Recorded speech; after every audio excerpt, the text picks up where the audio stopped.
Okay, so this is about the digital forensic investigation tutorials so far done with the students that I want to take you through, because they are very short. They are very short items, and the tools are also readily available.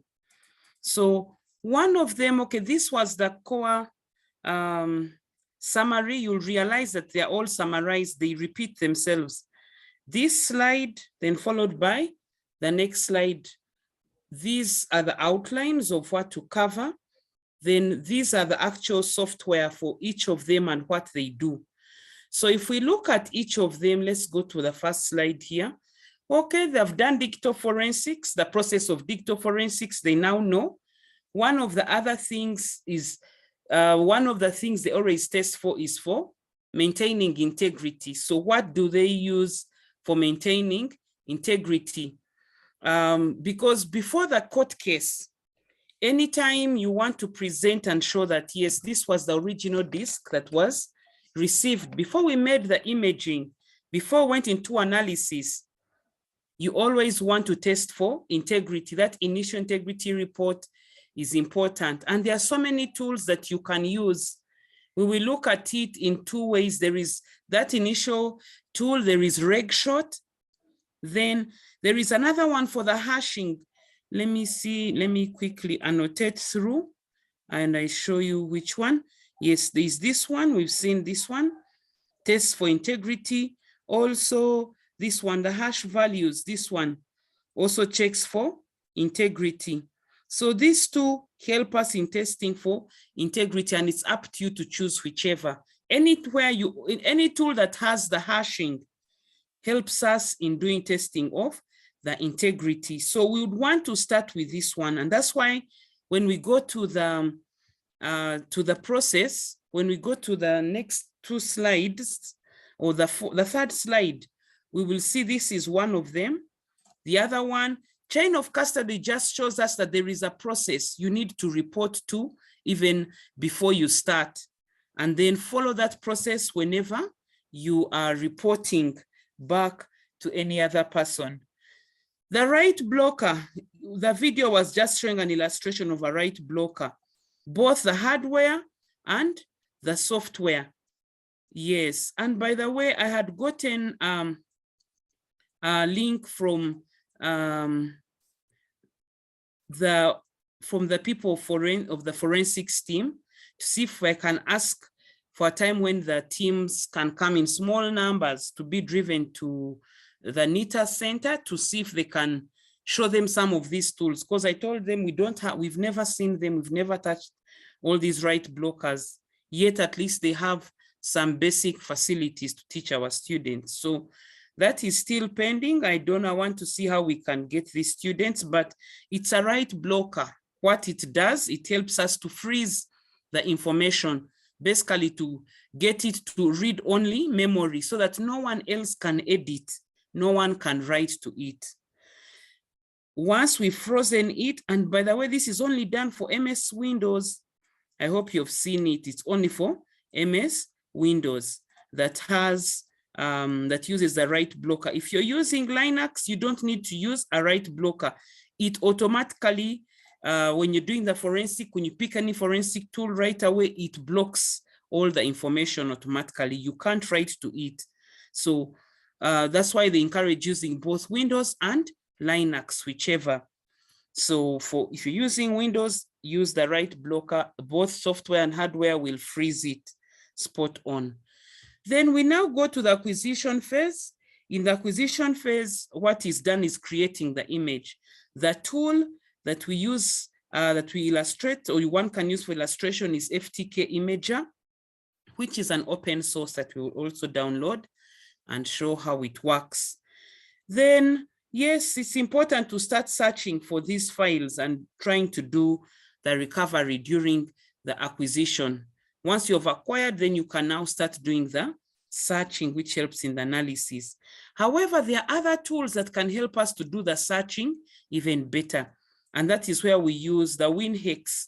Anything that has hex in it, whether you're using the other tool, the WinHex helps us in doing that analysis. But even there are several other tools, like when I was visiting the site at NITA, they have more complex tools that they even pay for that do the analysis. They quickly convert all those binary languages, the hexadecimal languages of what has been recovered, what has been picked, and converts them to English in a readable format, and you print out your reports and you're good to go. Then OS Forensics is a name of a tool again. Here it's up to us if we can install it. I had already installed a trial version on my computer. I can't install another one. It's only valid for 30 days. Anything beyond 30 days, you will now have to start paying. Like now, if I'm to use it, my 30 days expired, so I can't use that OS Forensics. But it is similar to, it's just similar to the other tools, access control, and also the forensics tool. They have the FTK in it, they have the hashing, they have the WinHex, but it has many more simpler tools than what the other virtual machine tool has for us, but it's okay. So this OS Forensics helps in doing even the FTK. It has the imager creator. Then it has also what we term as the RAM dumping. In RAM dumping, there is information that is on the random access memory. By the time you go to freeze, one of the things you do after you block, you always go to the random access memory and pick any information that was not yet saved. That is the volatile information. So we use another tool to help us do this RAM dumping, just in picking that information that was not in the saved mode. It will pick it up to where it is, and then you now, it will create an image for it, then you take it to do the analysis. And the tool we use here in the RAM dump analysis is the volatility workbench. This one reads the other image you've created of the dump, and it allows us to now read it. Then you do the analysis, it gives you back a report, take it to WinHex, and you're good to do your full details of what was currently ongoing at that particular time. We talked about the hashing. The hashing helps us in checking. You know, like when you have a document, you can hash it to check that no one changes or edits or removes or deletes anything from it. So what hashing values help us to check is that the level of integrity is maintained. Wherever I left my document, no one should edit or delete it. So they equally show us, you install that tool and it helps us to run it as well.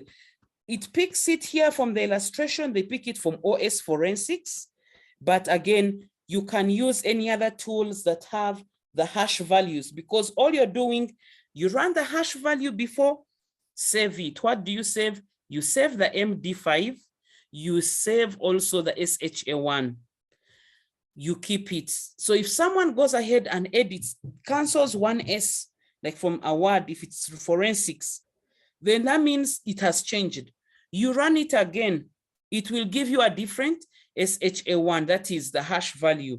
So when you check and you compare these hash values of the MD5s, or even if you check for the SHA, you will see the secure hashing algorithms. You will see that there is a concrete difference, and the tool itself will run and give us the different numbers.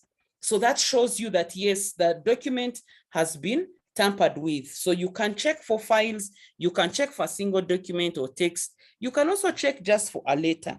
So they illustrate a lot on that. So far we finished those. We also went to browsing forensics. How can we use forensic tools to pick up the history from any tool, that any browser that has ever been installed on that machine since it was bought, and it retrieves all the information. From there, we go ahead and even look at the passwords that have ever been used by any person on your machine. it's able to pick those as well. And you can be able now to proceed. So does it mean, Wanji? Dr. Nabila? Yes. So do you have these tools you have been talking about? Yes, I'm going to show you. We need some little patience. I'm just giving you a quick overview. Then we go to the tools. Okay. Okay. So browser forensics to pick the history. These are small online tools you just download. Then also the other one we've said for picking up the passwords. Then now these are the ones. So far I've stopped up to here with the class. So this week I want to complete these remaining items, but it's main, I think, only two that I would want to cover. There's multimedia forensics. That's doing the steganography, using the steganography tool. There's a steganography tool that helps us in, because what's steganography?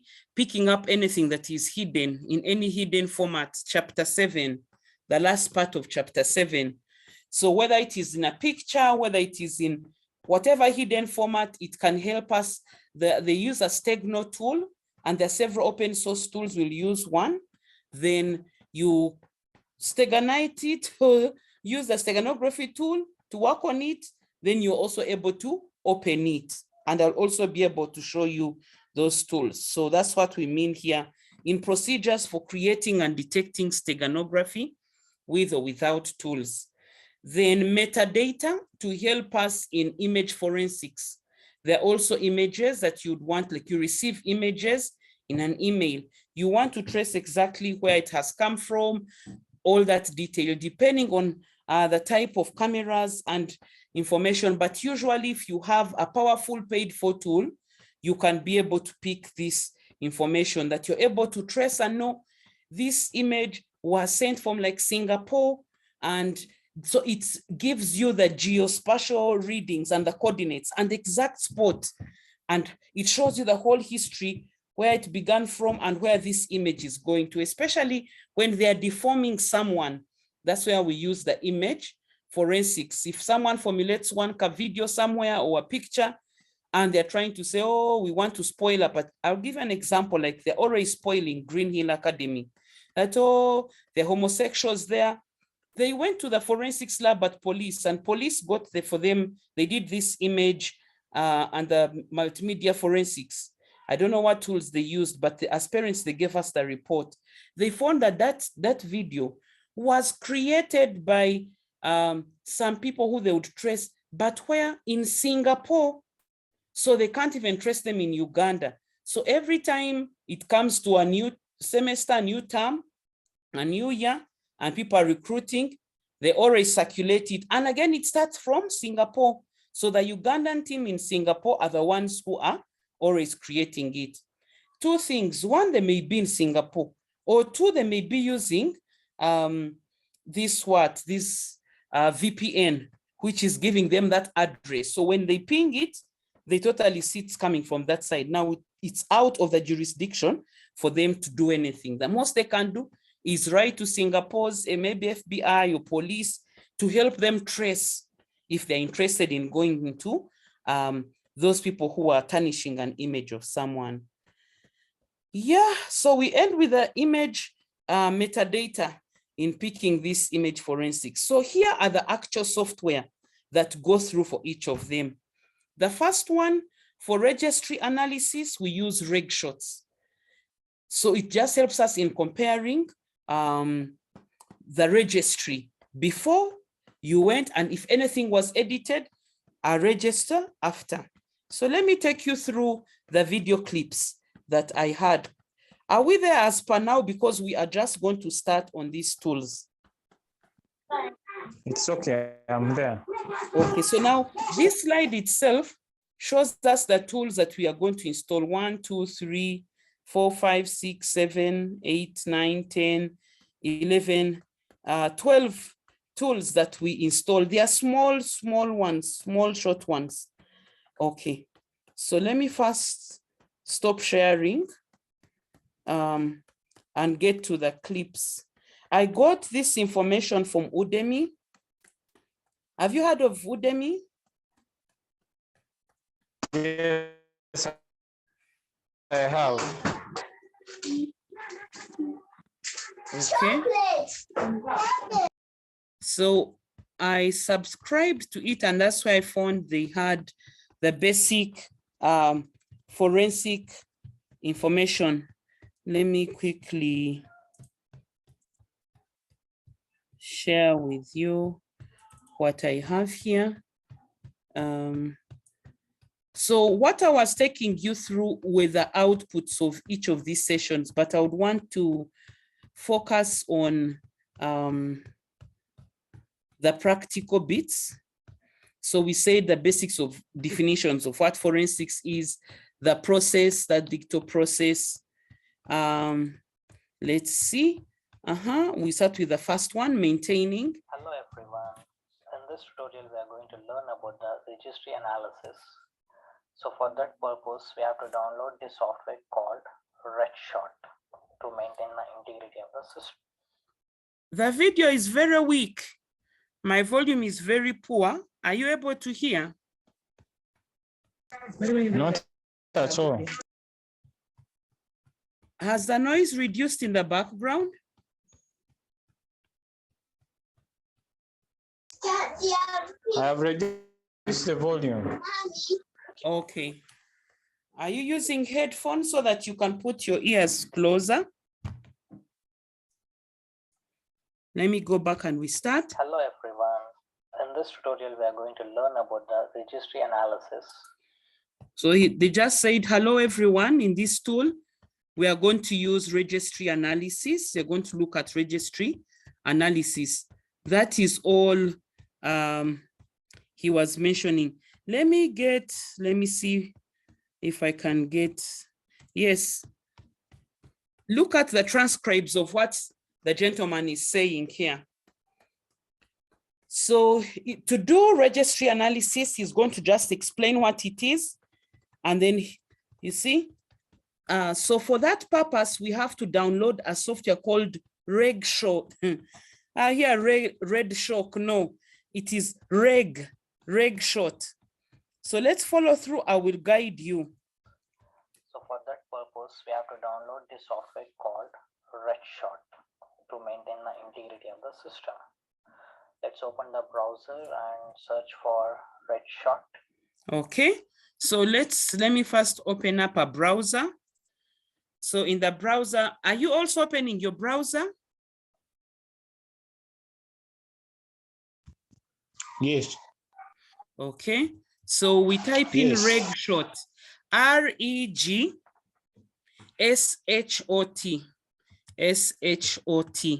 You'll be able to see RegShot. Are you seeing mine is showing RegShot download for Windows?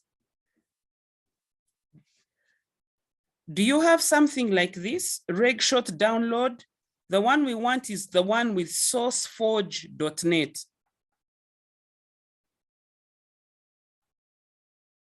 Yes. So this is the tool we need, download it. Mine is already downloaded, but I don't mind downloading it again. Because after this course, I can go and delete them because I saved them on my desktop. Okay, so it will download shortly. It's 155 kilobytes. Okay, there we go. Let me see. Do you see what I'm seeing? Have you opened it up? Is yours still downloading? I'm opening it up. It has finished. Okay, do you have something like what I'm seeing here? Yes. Okay, so at this point in time, if we are to play the video, it will take us and show us, basing on your specifications, if you're using an older version of a computer, which is an x82, you would use the x82 RegShot-x86 ANSI.exe. If you're using the modern one, it is the RegShot x64 ANSI.exe. So we'll click this first one here, the regshot x64 ANSI.exe. So that's the one we are going to install. All right, I don't know what you're seeing. Let me stop sharing so that I share exactly the sheet I want to show. Are you seeing what I'm seeing? Because I'll soon ask you to share with me yours. Yes, I'm doing the same thing. Okay. First of all, we need to understand the theory in registry analysis. What are we doing? We are testing for integrity. Like you went to sleep, you did a reg shot, you save it, that is shot 1. You wake up in the morning, you run another reg shot. Imagine you're the IT forensics officer for that organization. So your own is to compare and see in between the night, did we have any malware analysis? Did we have any hackers? Did we have anyone who went to downloading, installing, doing more work? That is the report it will give you. Is that clear? So that is what the registry analysis does for us. It checks the registry. So after that, it checks it later to see if it is exactly untampered with, because you're testing for integrity. So you can want to see the first part. Do you want to compare the logs as a .txt in terms of it will come as a WordPad, or do you want it to come as an HTML document? It's okay, whichever you choose. We can leave it at .txt, it's okay. That is the output in what we are going to get as our item. Okay, before we take a first shot, we need to see where is it going to. So we need to first of all find out, are you seeing where I'm clicking? There is output path. Do you see the output path? There are those 3 dots. Yes. Let me annotate again. Here, these little small 3 dots. So that's where we want to click. So we want to click here. So there is to tell us, when you create this reg shot, where do you want to save it? So save it somewhere you can easily recall it. I may keep it on my desktop. Then I make a new folder to be able to follow it up. Folder, and I can call it reg shot. Today's date 15.03.22. Just to keep track of reg shot. So once I've created my folder, I now click OK.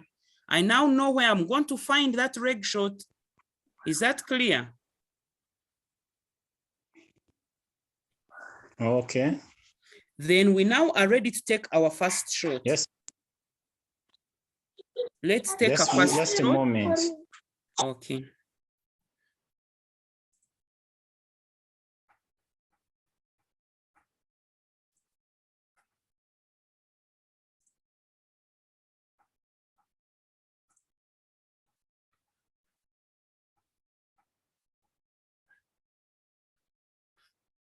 Okay, as it comes, let me first hold it there as I play the video so that you tell me when you're ready and we proceed.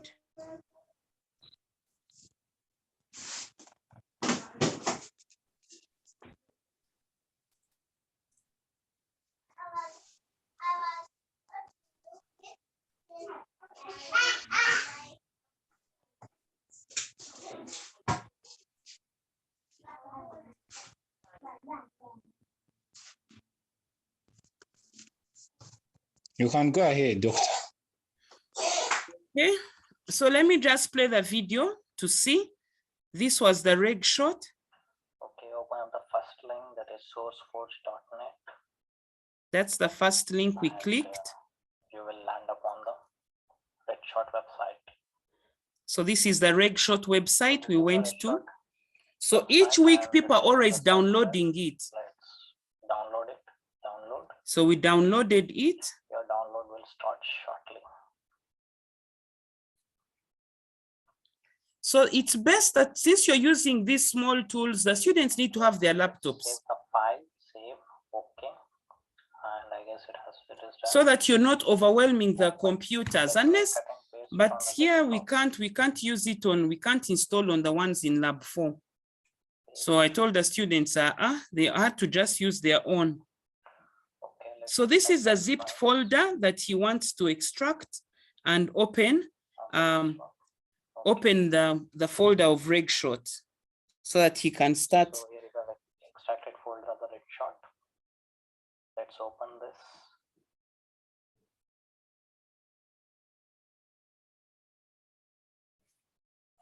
So there are some versions in this like 64 and 86 that is 32-bit. So my system is 64. Let me open this 64. So he's saying because his system is 64, that's why he's So, using the before taking X64, the shot, Dr. Ansi. let me select the output path. So we first selected the output where we said, where do we want to save it? To save. On the desktop, and maybe create a folder. Let's take the first shot. So take first shot, Take it. shoot and save. It allows the investigating officer to Let me take first a mute. snapshot of the So are we there now? Yes, we are there. Okay, do you want to share with me also what you have on your side so that I see where you are? Oh, okay.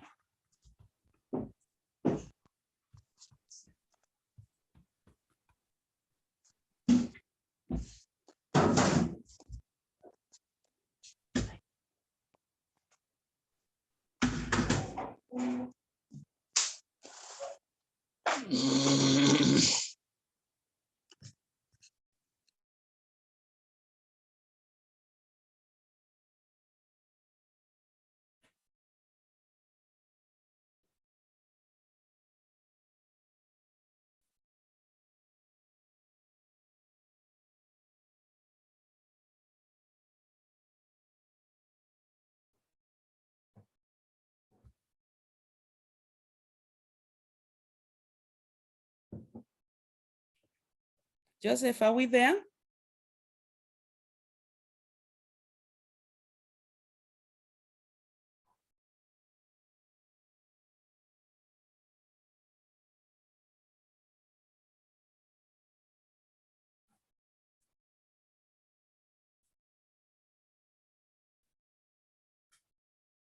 Lemoine, are we there?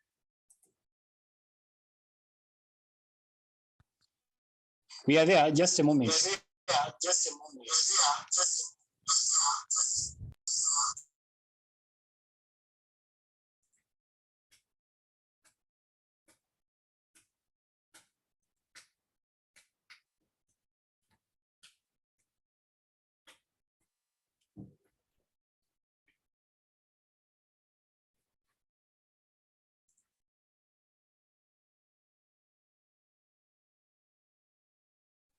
I have taken the first shot. So they're asking me to take the second shot. You can see my screen. Yes, I can see it here. So first wait. Now, when you take the first shot, you know where you created the path for it, right? Now, before you take the second shot, you need to go and first change something. Is that clear? So before you take, because if you've taken a first one and a second one and exactly the same, that means there is nothing that you're checking for. Is that okay?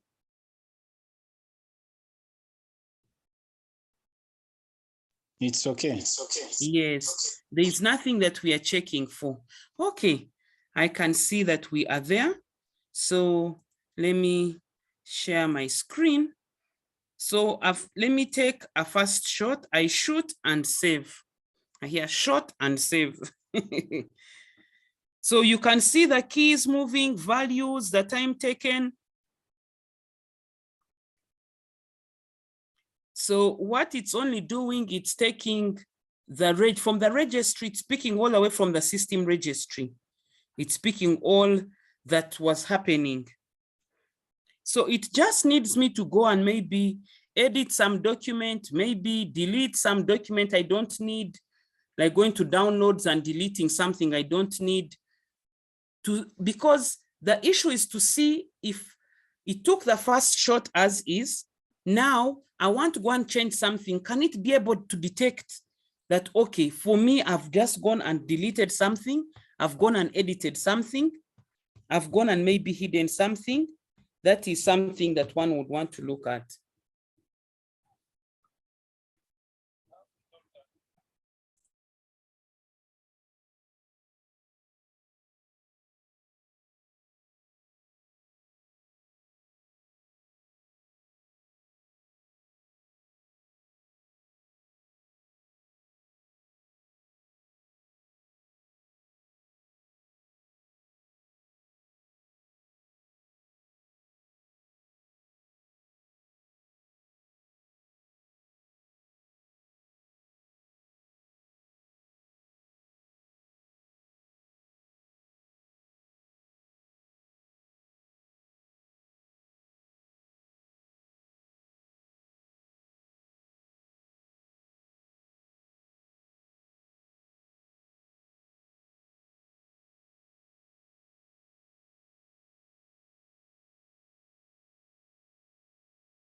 Hello.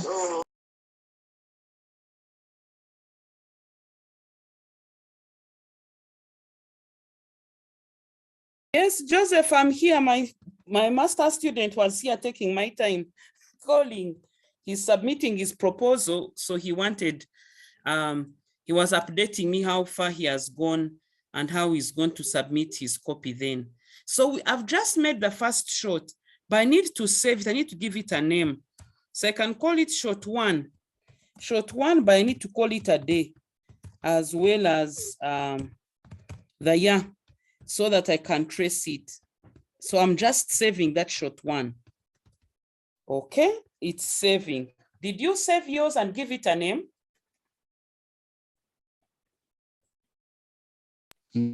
Let me do so. That is shot one, not shot two. Okay, so as it does that, let me take us back and share the video clip. And then compare it with your second one. The tool is used when you're doing any manual. So mine has finished. I see it as it is How clicked. to make any changes or have to install any software.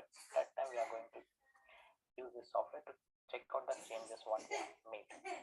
Okay. So we have to maintain the integrity.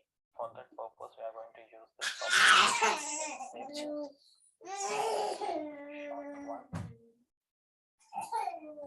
Sorry, my little boy is here crying. He's just woken up. So this one has saved it as shot one on the desktop. So that is shot one. It appears as .hiv.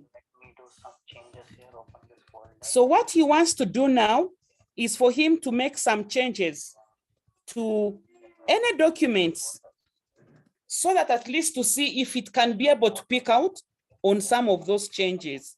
And of course, if you have running documents, if you have viruses running, you'll be able to even see much more detail of what has changed. Okay. So he's opening a folder, seeing the space and deleting it. He's deleting some 6 PowerPoint slides. He has deleted like a whole folder, deleted. Now we are ready to take second shot. So he can now take a second shot. So let's first go and we make some changes somewhere. Let me go to the, don't want to delete useful information. Let me go to maybe the desktop. I see there's something that failed to download here. I delete it. Why is it taking too long? Yes, I can go to delete some other documents, some other things that you don't need. I'm only going to the desktop. It's not the desktop. I'm going to the downloads, because that sometimes you find you have much more than what you need there. Some things are expired, you already saved them somewhere, but they are still appearing here. So let me delete these ones. And why I'm just deleting them, just to see if it can pick out on them. So now that let me first look, let's first go and look for that regshot1.hiv. If you can trace it on the desktop, I created a folder called regshot 15 of 05. My .hiv is here. Let me share my screen. You can see.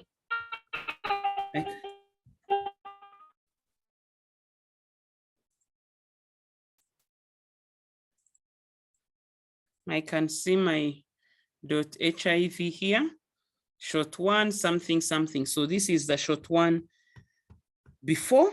So now I can now be in position to work on the second shot. Okay, so now that I've made some changes after the shot1, I can take the second one, but still I need to find out where am I saving it. In case you don't recall, I see mine has picked it straight to that same place, the same path of the user, Dell, then desktop, regshot. So it's okay. Let me take my second shot, shoot and save.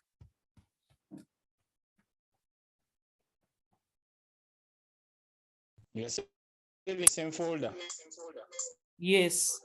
Then when it comes to saving, I will save it as a shot2.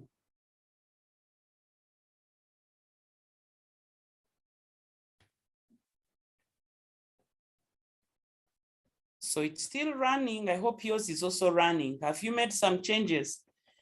Because we know what integrity means, that your document should, or your computer should remain untampered with. That's what I was telling you, like you give someone, or you're an IT manager, how is it that you can detect that, yes, some malware came in the night and it got itself installed? You take a reg shot before you go home. You keep your .hiv. In the morning when you come first thing, run another reg shot. Then you compare and see. The tool compares and it gives you an output. Now, that is where you start from analyzing those lines. Because remember, we want them as .text. Analyze line by line to see what added on, from where it came from. Okay, mine is now ready, so I now call it shot2. Shot2, still the same date, 15.03.2022. I save it in the same place. Now that I have two of them, I can now compare. Okay, it is still saving. It takes a bit of time. So now I can click. The now compare is now available. Okay, as it comes, let me first take us back so that we see what our video clip had here. Before that, let me change some directories. So now he's just changing some directories. Like options. He's trying to go and hide some items. He's going on. Hide the extension bar. He's trying. Find that. Okay. Yes, sir. You're breaking. I can't hear. For the second shot.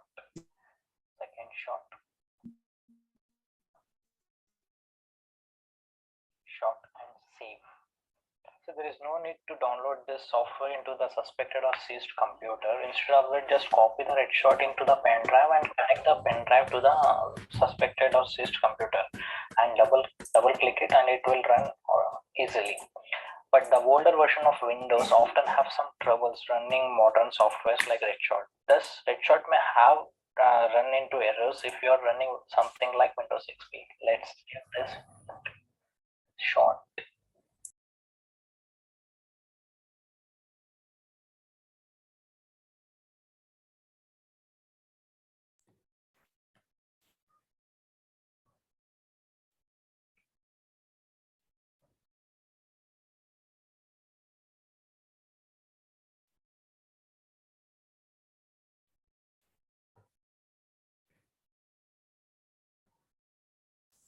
Save.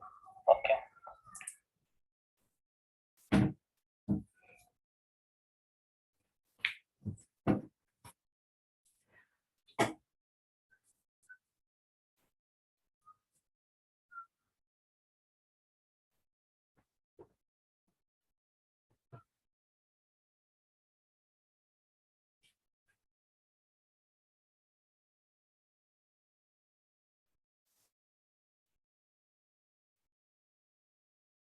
Lilian. Omnyoma wanje si wabwihayo omushenje. Bulidi.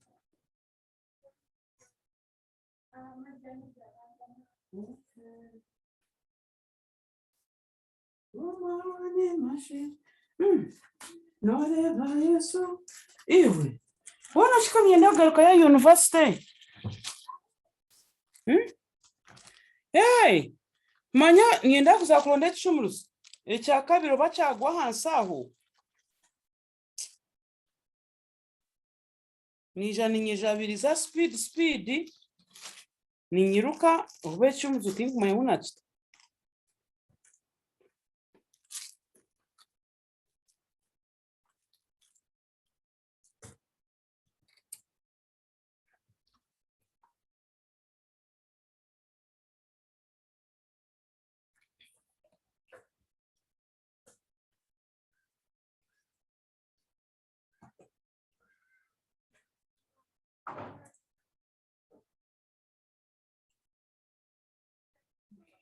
Yes. Hello.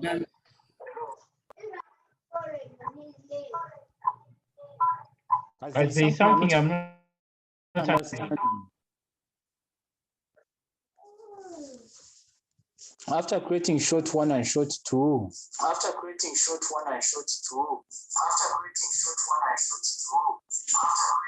Like, what are they for?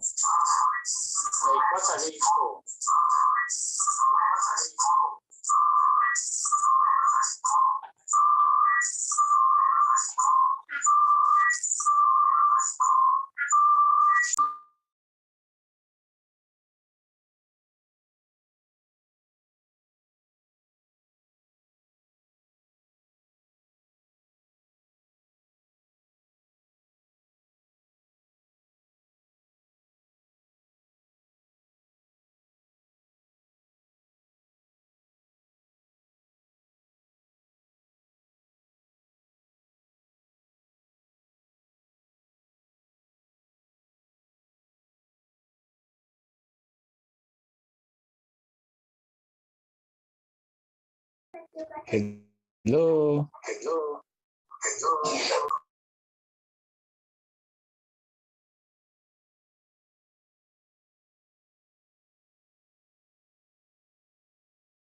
Yes, Lomo, I'm here.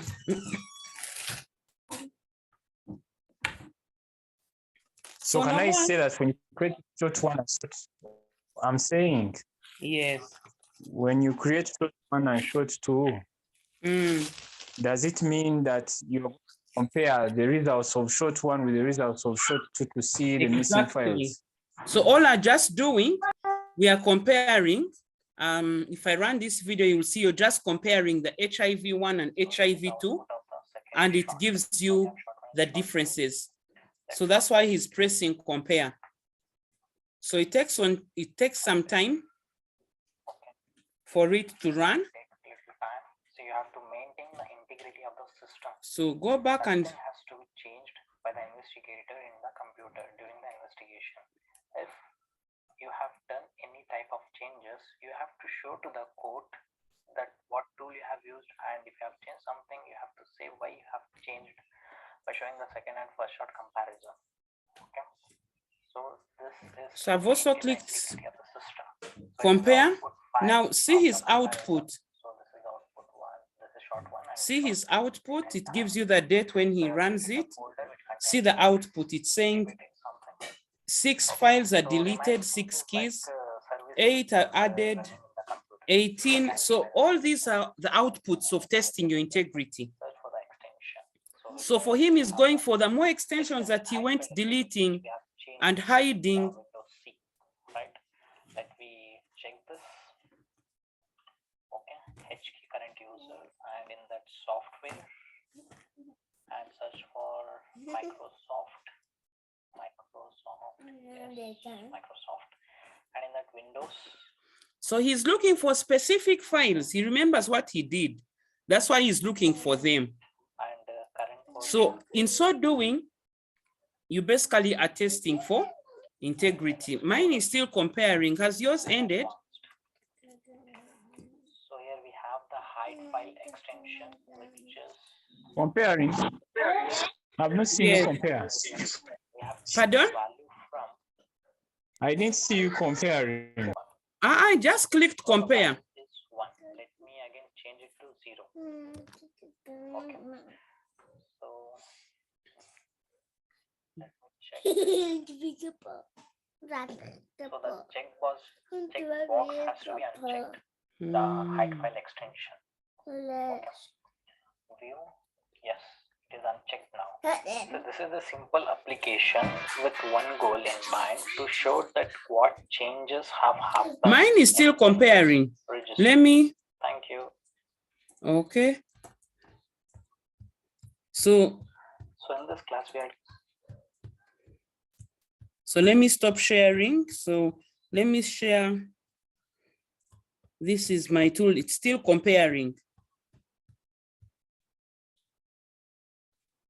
Is yours still comparing or it ended? It is still comparing. What have you shared, by the way? I've shared mine that is still comparing. Have you seen like a small screen that I've shared? Yes, I'm seeing it. So my progress is very slow. So it depends on so many factors about your computer. So the faster you have. Mine has finished. So has it returned that? Mine will come later. Let me stop sharing. Share with me yours.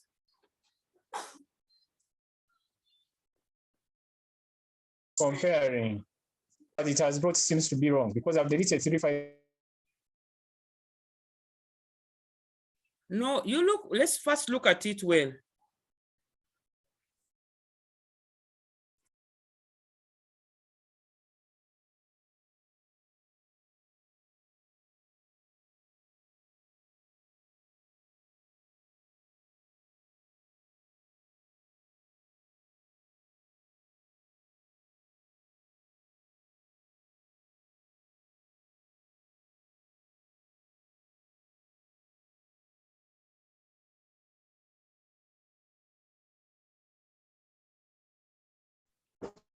So what do they mean by the keys deleted?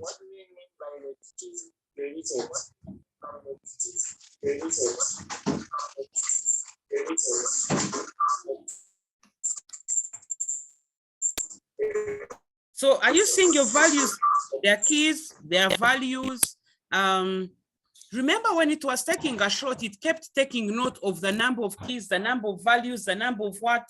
Those are some standards we need to read a little more about. And by the way, there are so many videos online that talk about reg shots that one can go and read about what keys are, what values are. These are components in which the register of any computer stores them as. It's just like, you know how you take a registry of a register of students who have come to class. So anyone who does something, it keeps track of it, So that is what it's showing. So the 3 files, it's calling them 3 what that were deleted, they are there. So these are many more items of where some of those things were actually found. So if you can follow like what he was doing, he was going to each of those items and picking out on each of them.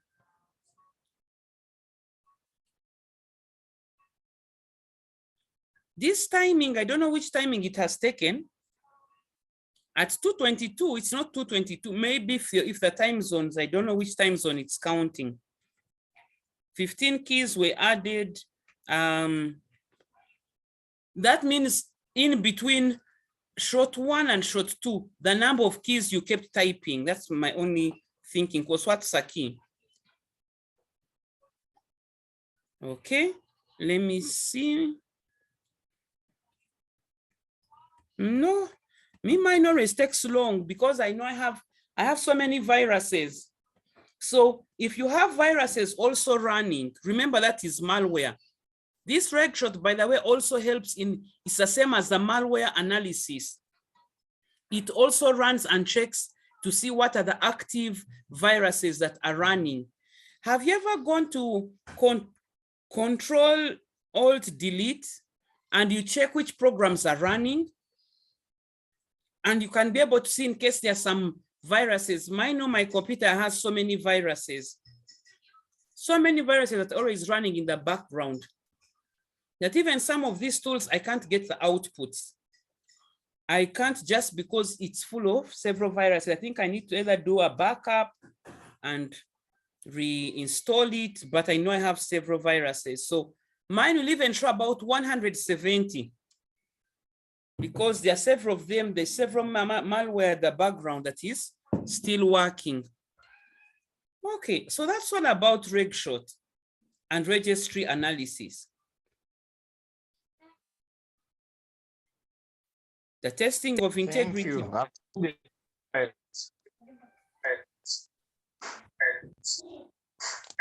Can I recover them? Yes, if you got to use the recovery tools, you can.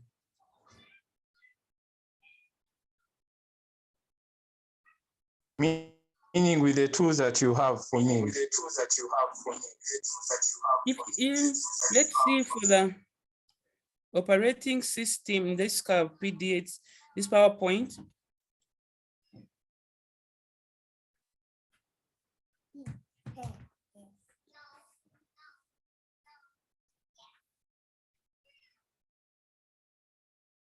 Because under recovery, let me see where they cover it, recovery.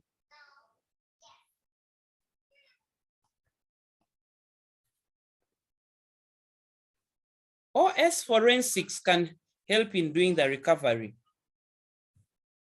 Because it recovers anything that has ever been deleted on that machine. It will not only just do only one, but ever since the manufacturing of that machine.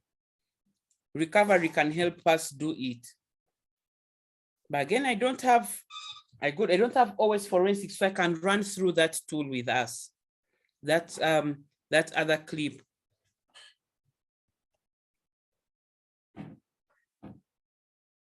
Okay. Snap you. The volume is too much. Is that cartoon? No.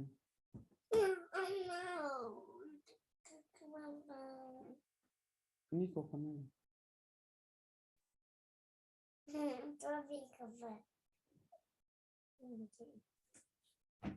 Okay. Can I go to the next one? My time is up. My time is up. I need to. Okay. No, mine is taking longer than expected. So, but it will finally come.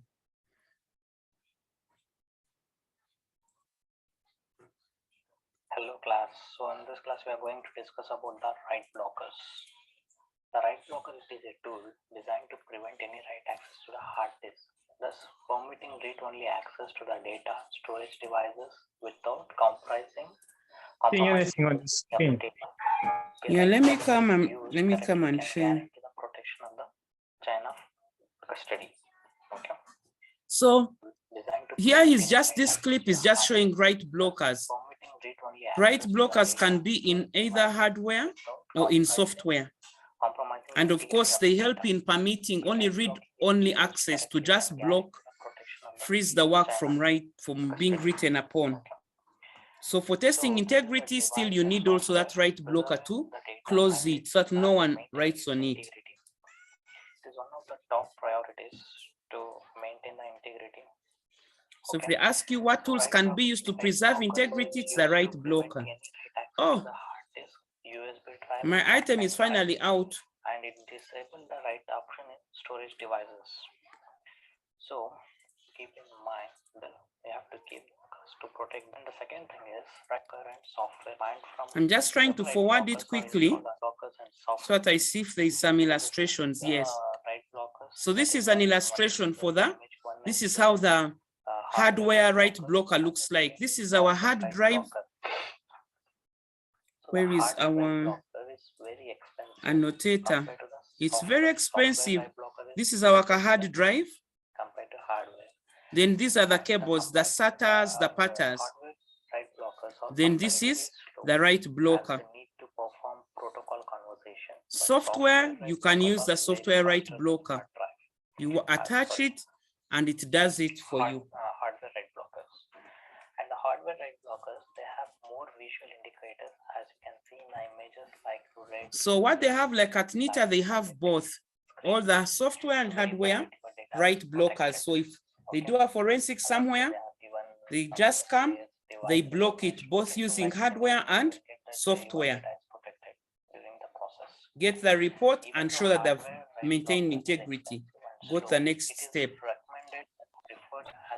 I didn't get you. Like, what are they blocking? Like, why do they even block the hard drive? Yes, to freeze it. Do you know, like when someone passes away, you don't want the body to decay. What do they do to a body? To a body, they give it what? They give it formalin. So now, same applies to when you're doing forensics. You need to freeze to maintain the integrity of the system, that no one has tampered with it. So you have to use the software and the hardware write blocker to freeze it. Does that make sense? It makes sense. Yes, so that's what the use of the write blocker is, so that no one adds you even sometimes on you yourself, you who's doing the forensics, you can be saving, and my dear, it goes to the other hard drive, the one that you've typed in. So for it to block it and say, no, it's only a read only, no one can get it. So that's what a write blocker does. And you need both the hardware and the software. Okay. The next with FTK. How to install the FTK? FTK image, have you used it before? Yes, I used it recently. In the virtual machine that I was using. So now FTK, they're telling us we just go to Google again, type in FTK imager. You type in FTK imager, like just like the same place where we had where we typed RegShot. So we just go back to Google.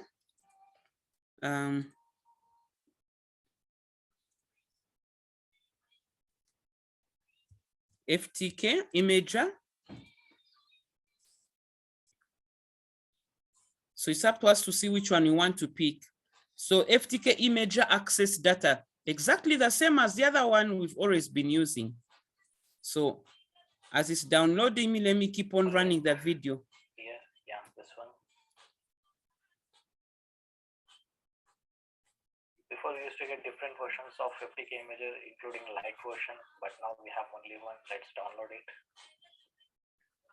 The latest version. So let me open the temporary mail. Now for him, he's using temporary mail, or you can use your email.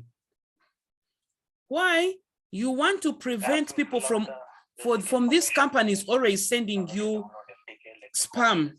Oh, please, a new version has come in, do this. So you can always register with a temporary email. That's why he's going to temporary email, because he doesn't want to reveal his true identity. So he just goes to temp mail on Google and picks any temporary email. But of course, he's in India, so he just selects the country, even phone number. You can put anything. Why? You don't want to be noticed. You're not a service provider. You can pick any. I'll select as no. Anything, no. Submit. And remember, for him, he's using an old version. So sometimes when we're installing our own, our FTK Imager, we'll have actually a different version. You can use this temporary email ID to avoid. It's not downloading. So we have received. Who? Yours? Let me download it. Download FTK Imager. For him, his is downloading. He clicked it. Fine. It's downloading, but it needs that information. Are you seeing it downloading now? Bit of time, which is approximately 2 to 3 minutes. Let's wait. Yeah, why we are using this FTK Imager in the sense is like when investigator used to get any operating system or storage device, that time in order to investigate those devices, in order to take bit by bit copy of the storage device or operating system, we use this FTK Imager, the forensic toolkit. Okay. Okay, how long? So we use FTK Imager to help us do the acquisition. And you see, there are many more items that it can do. Not only just that, but that's what we want to mainly use it for. So one of the assignments, not my assignments, but the practicals we did, we told the students to come with what? We told the students to come with a flash drive. Then they're able to create an image of that flash drive. Right click and run as. So if you have, for you have smaller classes, you can tell them to use even erase. If you can get the recovery tool for them, create an image, erase the flash drive, recover all the information, and they say get you the final output in running it. That is a full, complete package. Next. Install. So he's installing it. It will take a bit of time to get installed. Just hold on.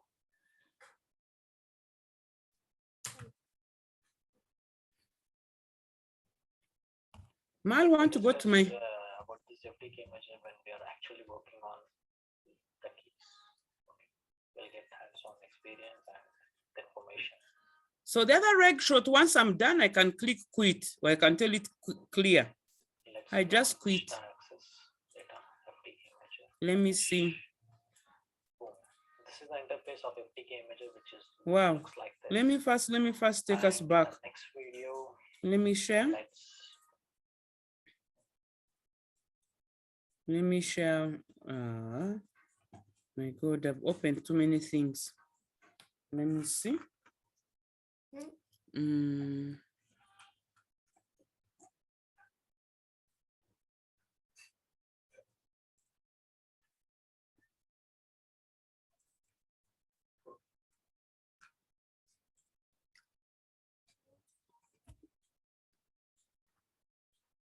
So this is the FTK that he has installed.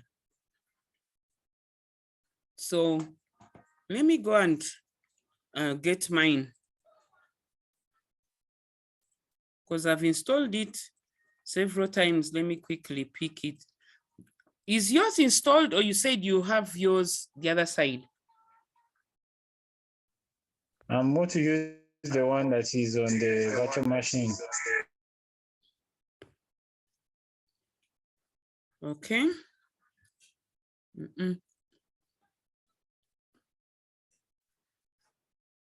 FTK, let me go to the downloads and pick mine from the downloads.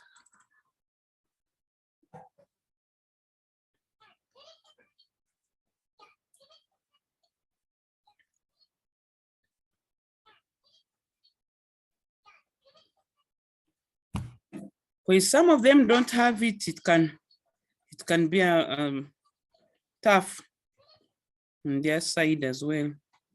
Oh, you know what I do? Let me just go back and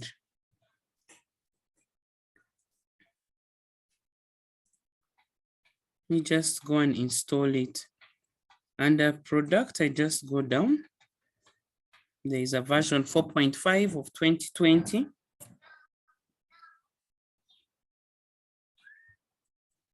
Let me share my screen.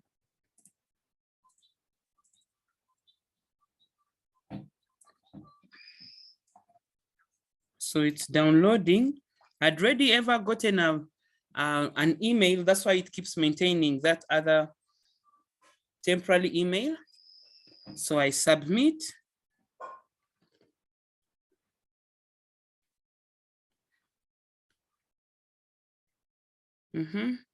It's downloading.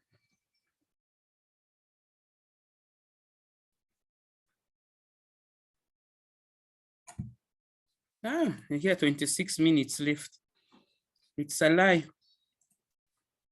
Really download, but I already have it here on my desktop. So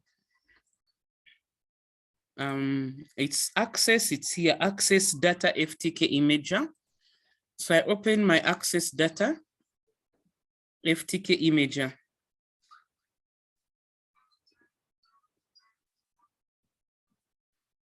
Sometimes they tell you to right click it and run it as an administrator. It's okay. Okay, so let me share mine, but you'll see it's exactly like the one we have. So now at this point in time, you need to have a flash disk. I like using a flash disk, but you need to, you can use a flash disk, you can use any storage device that you have. Anyway, I don't know. I'm not seeing my flash disk readily here. I don't know where I put it. I think I left it in. I put it in another bag. Okay. So in order to do the acquisition under file, are we there, Lomois? Lomois? Joseph? Yes, we are there. Yes, we are there. Yes, we are okay. So under file, we see there is create disk image.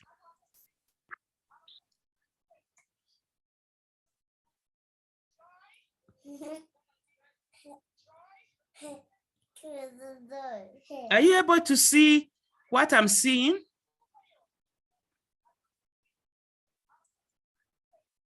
Yes, I'm seeing the physical file plus the logical. Now, do you logical drive? So now physical drive is used when you're doing an image for a flash disk.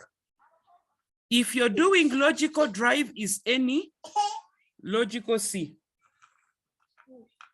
Do you get me? Logical drive is for any hard disk partition or drive or any that you want to make a hard an image of. So then we have image file.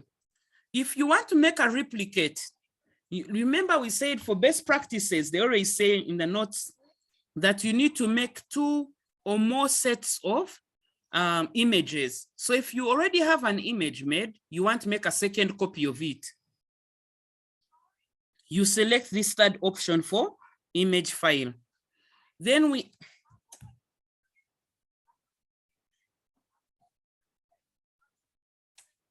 stop it. So image file helps us to make a second copy. Then there's this fourth one, content of a folder. If you only want to pick one folder or some limited folders, you can also create only an image for that particular folder that you are interested in. It's not all the time that you're making for a whole flash drive, a whole hard drive, and another image. Sometimes it's only for a particular file. In that case, we use option number 4. Then if you're making a copy, an image of a DVD, of CD, you use that last 5th item. Funny code device, multiple, that is CD or DVD. So in this case, I don't have my flash drive. What is, so, yes. What is the image file for? If I'm already, you make an image file if you want to make a replicate, a duplicate of an image. You created an image, it is somewhere saved. You now want to make a second version of it. Does that make sense?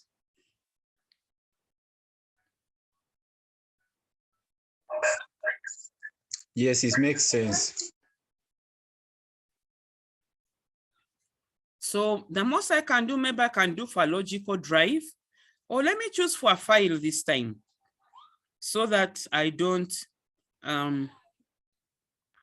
it's smaller. Let's You have use the telling me drive. you have chosen to create a logical image of the content of a folder. The image created will include only logical files. It will not include any file like metadata, deleted files, unallocated space. It cannot be converted to a sector image such as a .e01 because they not contain any. So it's just alerting you what you can do. Dr. Nabela. Yes. Dr. Nabela. Let's use for the physical drive to see how it works. Okay, but I failed to get a hard drive, but I will show you. Physical drive, we continue. If I had my hard drive, it should have picked it. The physical drive is for flash disk. Excuse me. Yes. So physical drive is for the hard disk. Flash disk. Okay, flash disk. Eh? Yes. Flash disk.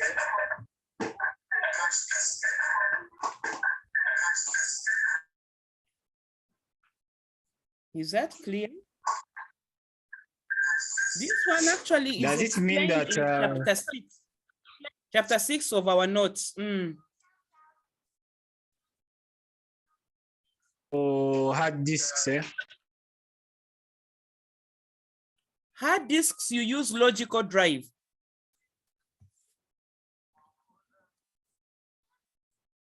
Okay, you can continue. Okay. So I don't know if it is, let me see. You click finish. So once you have it, you want to tell us where do you want to create the destination? Now, do you see the types of images that we have? Chapter 3, no, chapter 4, that talks about the types of images. 4, no, 5, chapter 5. A raw, yeah. A raw image, raw data, then a smart E01 AFF. Advanced forensic format. Then smart is for Linux. E01 is the same as the other one, the proprietary. So if I choose a raw DD means that the output of this image I'm going to create will be the same size of the hard drive, of the source drive. If a source drive is 500 megabytes, then it's going to create an image which is exactly 500. It can't allow you to compress it. If I want to be compressed, have metadata, you know that those slides were defining and giving us advantages and disadvantages of each of them. So by the time I choose what type you need, I need to have the theory of what are the different types of images that I can create. That's why that chapter 5 on acquisition in those blue slides comes in very handily. Okay, so we choose the row, it's okay. Next, now we need to create the case number. Give it maybe today's date so that at least you can recall it by date, and then of course, and give it any case number you'd want, any unique description. The examiner, you need to put in your name, any notes.